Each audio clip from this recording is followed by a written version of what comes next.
first reason we have come to Israel is to again indicate our very strong, unwavering support for Israel's success, sovereignty, and safety.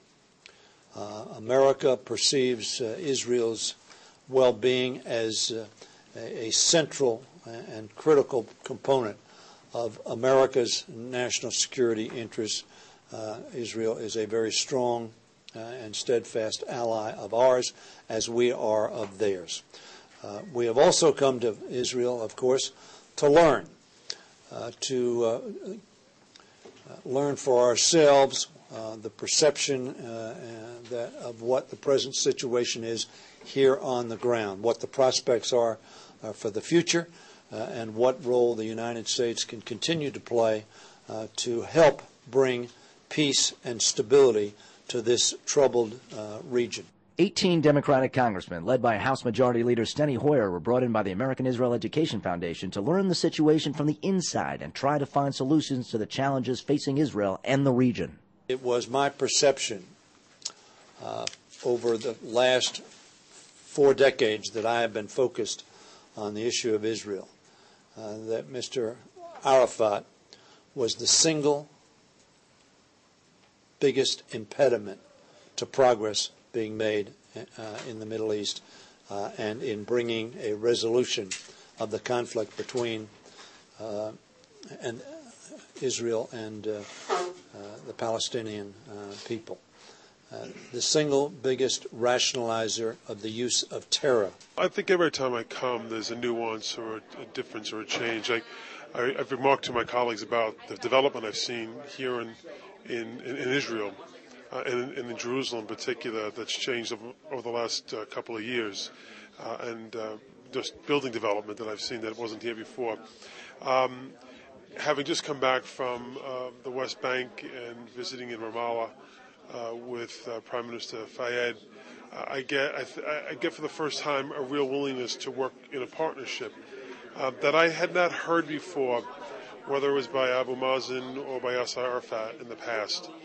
And I think the delegation genuinely believes that he's sincere in wanting to see a movement forward, talking about the economic disadvantages that his community has had and how it's been in a downward spiral ever since the Second Intifada was started, and that in order to really move forward, that there needs to be reconciliation and peace, which includes the recognition of the existence of Israel, the right for Israel to exist, the end of violence, the end of armed militias, and a commitment to what are the principles of the Palestinian Authority. I want to make it very clear to the Palestinian people.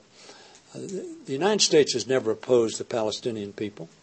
We've been very strong supporters of Israel and of Israel's right to exist and of the Israeli people, and very strong opponents, frankly, of those in the Palestinian community who used and rationalized terror and terrorism and the killing of innocent men, women, and children to attain political objectives. But we want to see the Palestinian people succeed. We want to see the Palestinian people have a quality of life. And what about the children's textbooks that need to be changed? Buy new textbooks.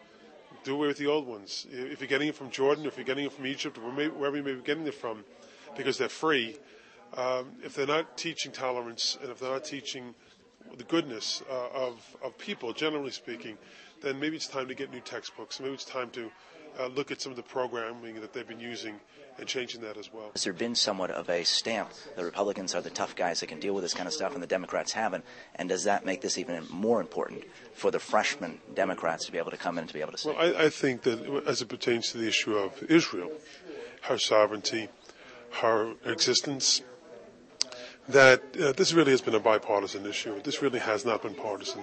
Both Democrats and Republicans alike believe very strongly in that.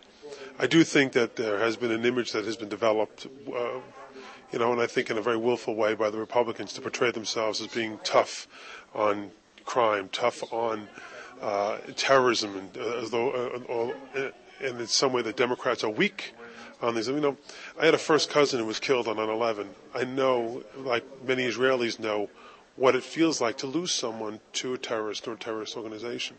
I'm a Democrat. That doesn't make me weak when it comes to wanting to fight terrorism around the world or root out injustice or where I see it either.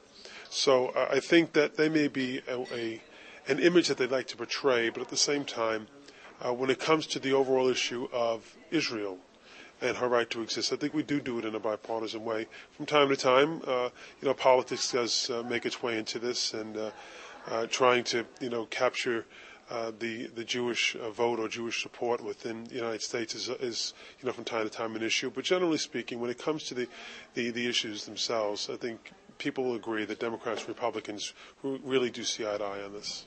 With the United States Congress from the David Citadel Hotel in Jerusalem, I'm Tom Weiss.